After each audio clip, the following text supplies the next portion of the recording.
the wisest person I ever met in my life, a third grade dropout. Wisest and dropout in the same sentence is rather oxymoronic, like jumbo shrimp.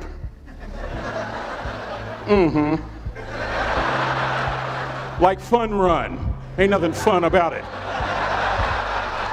Like Microsoft Works, y'all don't hear me. I used to say like country music, but I've lived in Texas so long, I love country music now. I hunt, I fish, I have cowboy boots and y'all, I'm a black neck redneck. Do you hear what I'm saying to you? No longer oxymoronic for me to say country music. And it's not oxymoronic for me to say third grade and dropout. That third grade dropout, the wisest person I ever met in my life, who taught me to combine knowledge and wisdom to make an impact, was my father. A simple cook. Wisest man I ever met in my life. Just a simple cook. Left school in the third grade to help out on the family farm, but just because he left school doesn't mean his education stopped. Mark Twain once said, "I've never allowed my schooling to get in the way of my education." My father taught himself how to read, taught himself how to write, decided in the midst of Jim Crowism, as America was breathing the last gasp of the Civil War, my father decided he was going to stand and be a man. Not a black man, not a brown man, not a white man, but a man. He literally challenged himself to be the best that he could all the days of his life. I have 4 degrees. My brother is a judge. We're not the smartest ones in our family. It's a third grade dropout daddy. A third grade dropout daddy who was quoting Michelangelo, saying to us, "Boys, I won't have a problem if you aim high and miss, but I'm gonna have a real issue if you aim low and hit." A country mother quoting Henry Ford, saying, "If you think you can or if you think you can't, you're right." I learned that from a third grade drop. Simple lessons. Lessons like these. Son, you'd rather be an hour early than a minute late. We never knew what time it was at my house because the clocks were always ahead. My mother said for nearly 30 years my father left the house at 3:45 in the morning. One day she asked him, "Why, Daddy?" He said, "Maybe one of my boys will catch me in the act of excellence. I want to share 2 things with you. Aristotle said you are what you repeatedly do. Therefore, excellence ought to be a habit, not an act." Don't ever forget that. I know you're tough, but always remember to be kind. Always. Don't ever forget that. Never embarrass mama. Yeah. If mama ain't happy, ain't nobody happy. If daddy ain't happy, don't nobody care. But I'm trying to tell you. Next lesson. Lesson from a cook over there in the galley. Son, make sure your servant's towel is bigger than your ego. Ego is the anesthesia that deadens the pain of stupidity. Y'all might have a relative in mind you want to send that to. Let me say it again. Ego is the anesthesia that deadens the pain of stupidity. Pride is the burden of a foolish person. John Wooden coached basketball at UCLA for a living, but his calling was to impact people. And with all those national championships, guess what he was found doing in the middle of the week? Going into the cupboard, grabbing a broom, and sweeping his own gym floor. You want to make an impact? Find your broom.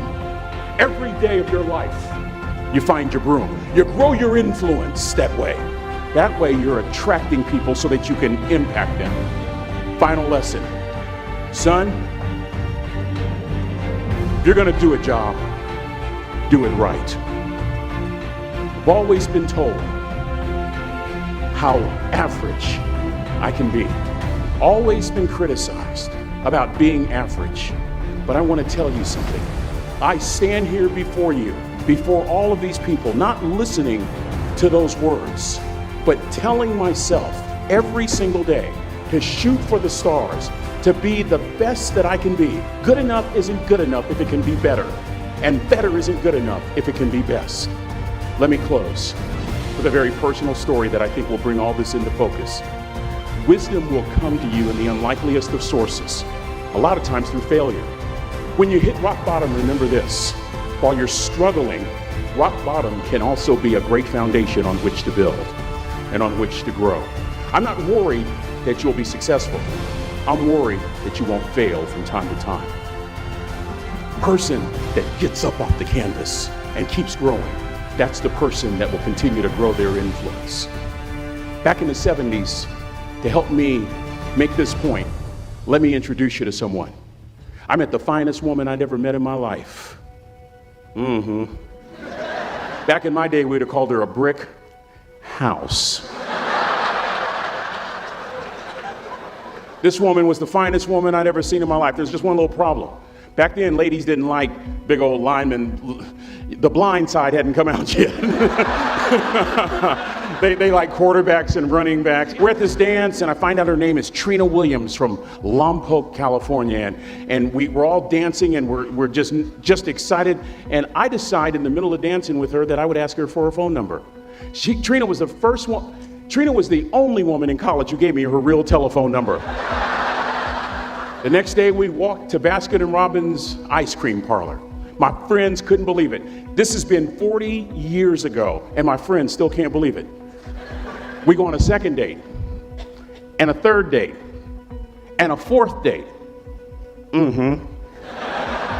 We drive from Chico to Vallejo so that she could meet my parents. My father meets her. My daddy, my hero, he meets her, pulls me to the side and says, "Is she psycho?" But anyway, we go together for a year, 2 years, 3 years, 4 years. By now, Trina's a senior in college. I'm still a freshman, but I'm working some things out. I'm so glad I graduated in 4 terms. Nixon, Ford, Carter, Reagan. So now it's time to propose. So I talk to her girlfriends, and it's California, it's in the 70s, so it has to be outside. You have to have a candle, and you have to have, some chocolate. And listen, I'm from the hood. I had a bottle of Boone's Farm wine. That's what I had. She said yes. That was the key. I married the most beautiful woman I'd ever seen in my life. Y'all ever been to a wedding, and even before the wedding starts, you hear this? How in the world? And it was coming from my side of the family.